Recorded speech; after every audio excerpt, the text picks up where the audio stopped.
Hilig mo ba mag-scroll-scroll sa mga discussion group? And sometimes, napapapost ka.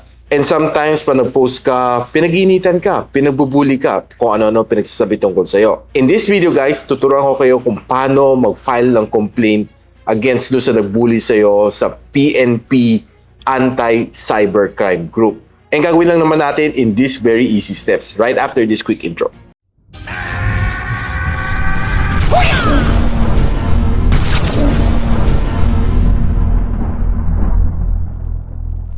So ito-type lang natin sa smartphone natin on our browser, acg.pnp.gov.ph. So automatic lalabas na siya, /e-complaint. Okay? So mabilis na naman siya ma-search. No? I'll be linking on the description below. Silipin niyo lang. No? And welcome to e-complaint desk. Okay? So open a new complaint.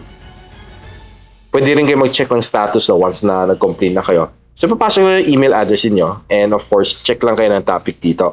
So, there's a lot of topic dito and pinaka-related sa online, no? Ito lang mga pwede mong piliin. Online libel, online piracy, online scam, online threat.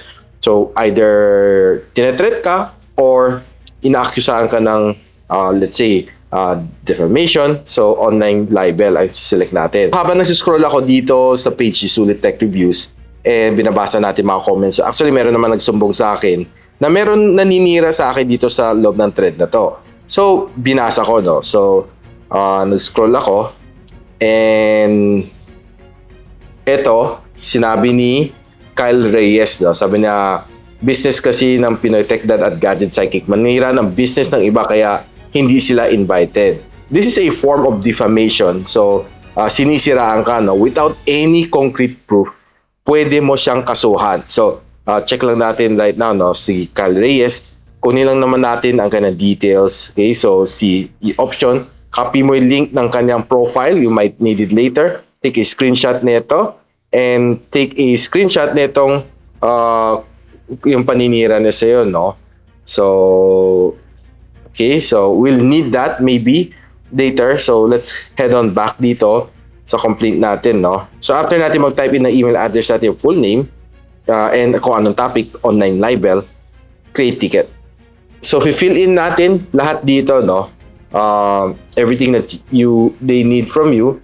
So, bibigay ko lang aking complete address, contact number, and kailangan niya ng identification card, no? So, para malaman niya na totoo ka, hindi ka, ano, no? So, issue summary. So, defamation. So, type mo lang naman, details for reason of opening the ticket, derogatory comments resulting to damage of my image online. Okay, so choose na natin yung file. Ayan, so na-resize na natin ang ating picture. So, ulit, ano lang natin, no? Ni-re-upload lang natin, okay na siya. So, check lang natin priority level, high. Hindi mo siya emergency, no? So, ilagay lang natin captcha text. Okay. So, create lang tayo ng ticket.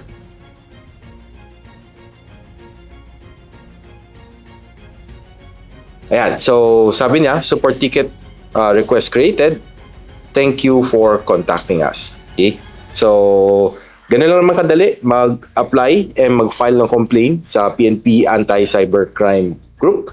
So, if you are a victim ng pangbubuli online, huwag na kayo mag-fight back. Just file the necessary complaint. And bahala na si PNP magdampot sa kanila, takutin sila, or whatever they'll do with them. Out na tayo dyan. Okay? So, we report to the proper authority for cyberbullying. And if you know somebody na nasa cyberbullying, please share this video to them para ma-enlighten sila on how to protect themselves from cyberbullies. I hope you learned something and I'll see you in the next video. And so, ako para si Richmond and you're watching Gadget Sidekick. Like and subscribe to my channel. Don't forget to hit that notification bell. For one of my latest uploads, click the dito.